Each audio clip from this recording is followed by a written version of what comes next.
Bonjour, je m'appelle Michael Galache et je vous souhaite la bienvenue dans cette 74e vidéoconférence, toujours cohérent avec l'unité. Dans cette vidéoconférence, j'avais envie de continuer sur mon élan de prendre soin de soi et je le nommais « Et si je ne prends pas soin de mon soi ?» C'est intéressant parce que la séance que je viens de partager avec quelqu'un que j'accompagne, ça parlait justement, encore une fois, de prendre soin de soi. À quel point, donc, ça indique que c'est important pour moi. Puisque j'ai en face de moi comme un miroir, rappelez-vous bien. Il n'y a que moi dans cette histoire, dans l'absolu. De votre point de vue, c'est vous. Mais c'est notre soi qui est là. Et si je continue sur mon élan de tout à l'heure, je dirais que c'est essentiel de prendre soin de son soi. Et que ça commence par le fait de libérer du temps, de libérer de l'espace. Et quoi faire avec ce temps et cet espace? Ce que je partageais déjà dans la vidéo précédente, c'est peut-être tout simplement s'ennuyer. Dans le judaïsme, je dirais que ça s'appelle le Shabbat. On travaille 6 jours et le 7e jour, on l'utilise pour se rappeler de Dieu. C'est peut-être justement ça. À force de travailler, à force d'être occupé, il faut bien un espace dans lequel je vais me reconnecter.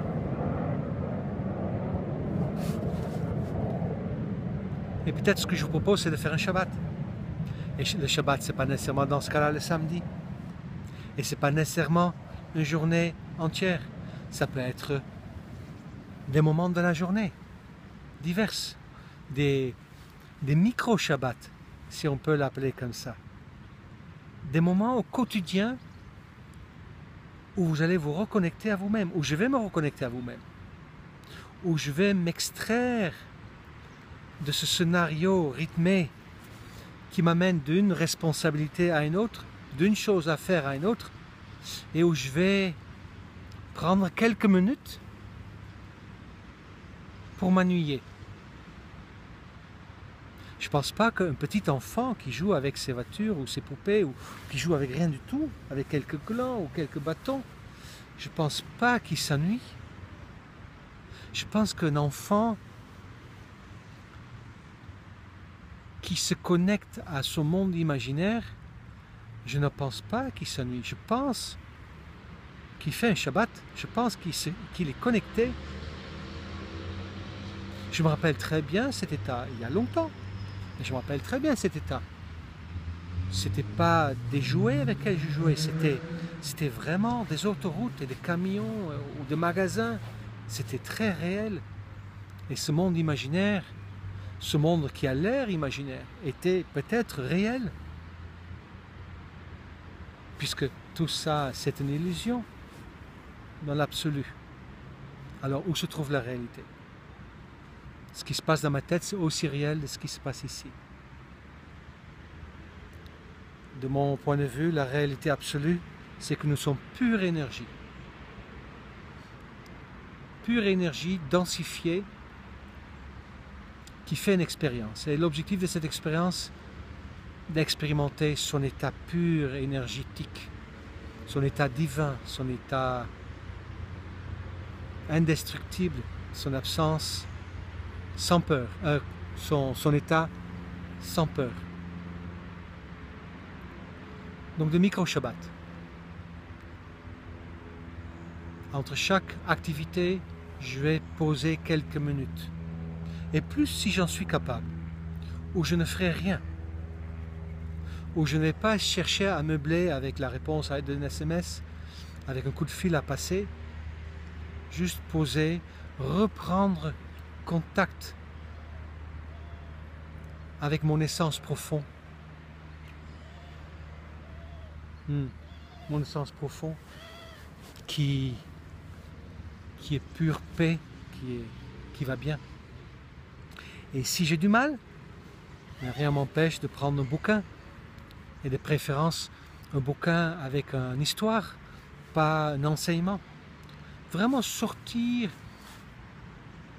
de ces activités égotiques productives, ces activités obligatoires, ces enclos que nous avons construits autour de nous, que les autres ont construit d'abord pour nous et que nous avons ensuite appris à aimer. La télévision est un enclos, le téléphone est un enclos, le travail c'est un enclos. Tout à l'heure c'était mignon parce que le rendez-vous c'était dans un restaurant et on est de finir de parler justement de tous ces enclos et là il y a une dame à côté, elle est encore au restaurant je pense, je ne l'ai pas vue partir, une dame déjà plus âgée qui nettoyait sa table dans le restaurant. Et elle dit, ça fait 45 ans, elle nous regardait, elle dit, ça fait 45 ans que je le fais, je ne peux pas m'empêcher. C'est gentil, il n'y a aucun jugement à porter là-dessus, mais vous voyez bien, c'est un enclos. Nous sommes pleins de ces espèces d'obligations. On nous a appris à aimer le vin, à aimer la cigarette, à aimer la douleur de tomber amoureux. Nos aïeuls nous ont appris à aimer, à être productifs, à porter certaines sortes de vêtements, à dormir d'une certaine manière. Et si on ne fait pas ce que nous avons appris, je pense que la plupart d'entre nous est pris d'un sentiment d'inconfort. Je me souviens comme ça, c'était je pense en 97, j'étais au chômage et pour me reconnecter, j'avais décidé d'instaurer un Shabbat par semaine. Ce n'était pas nécessairement un samedi, je ne me souviens plus. Et une journée dans laquelle je me donnais l'interdiction de travailler,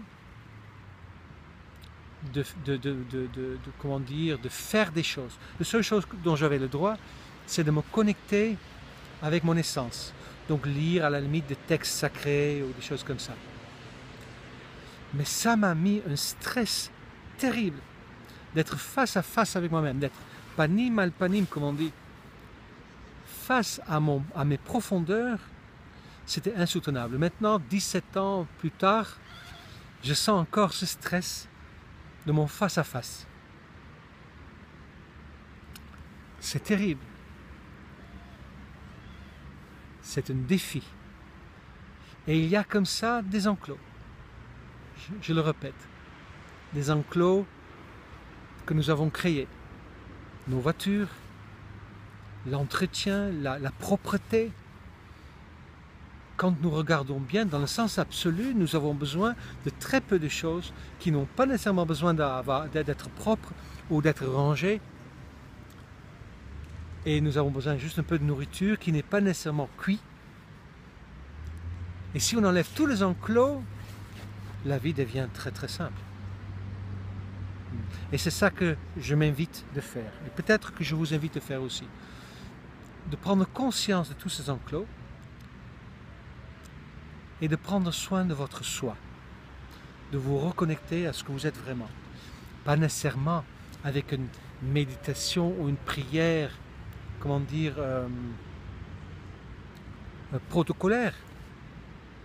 Vous pouvez aller vous asseoir et faire un effort pour vous connecter, ou faire un effort pour méditer ou pour prier.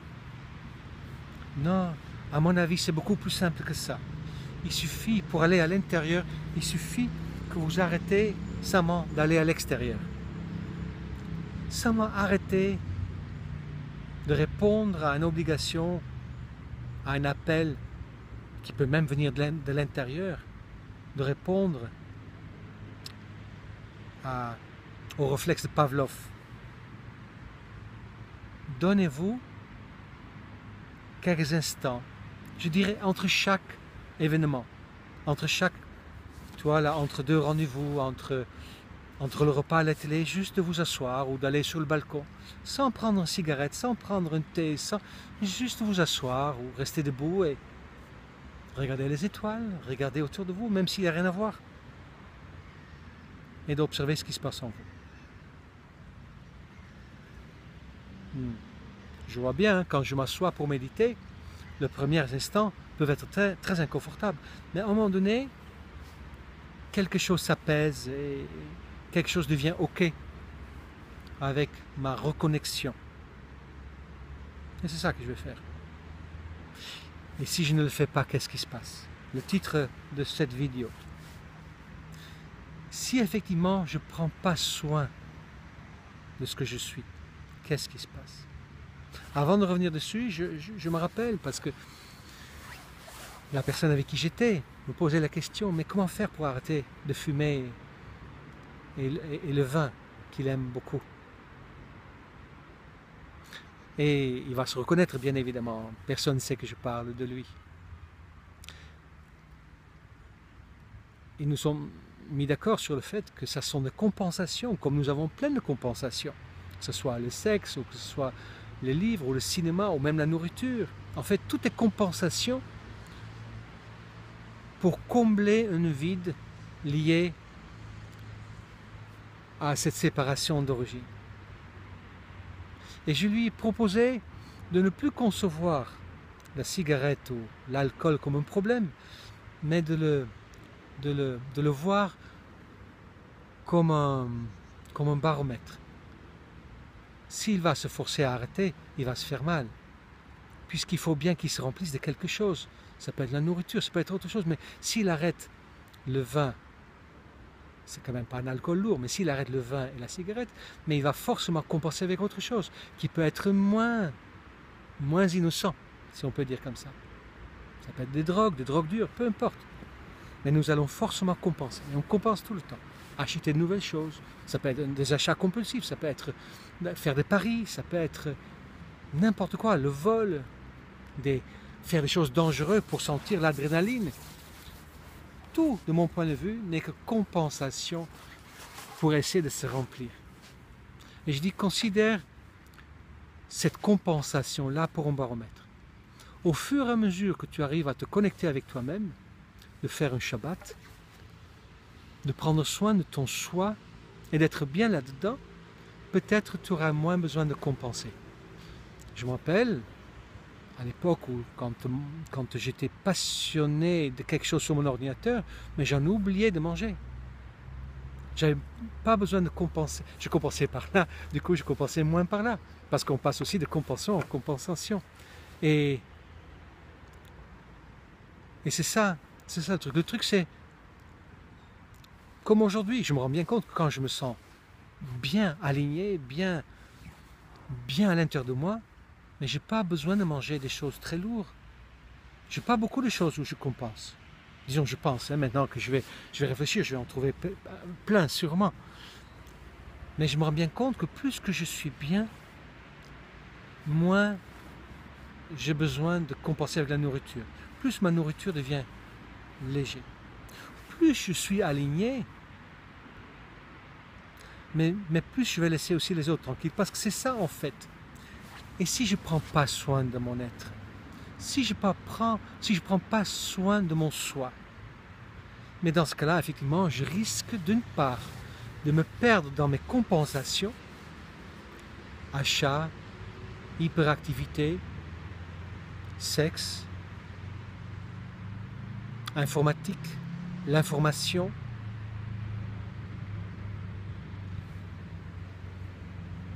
Il n'y a que ça. Mais plus embêtant que ça, c'est que je risque effectivement de faire porter le chapeau à ceux qui sont autour de moi. Car le manque que je génère en ne pas m'occupant de moi, le malaise, le manque, je remarquais que je vais, comment dire, faire porter la responsabilité à mon amie. C'est surtout elle qui prend.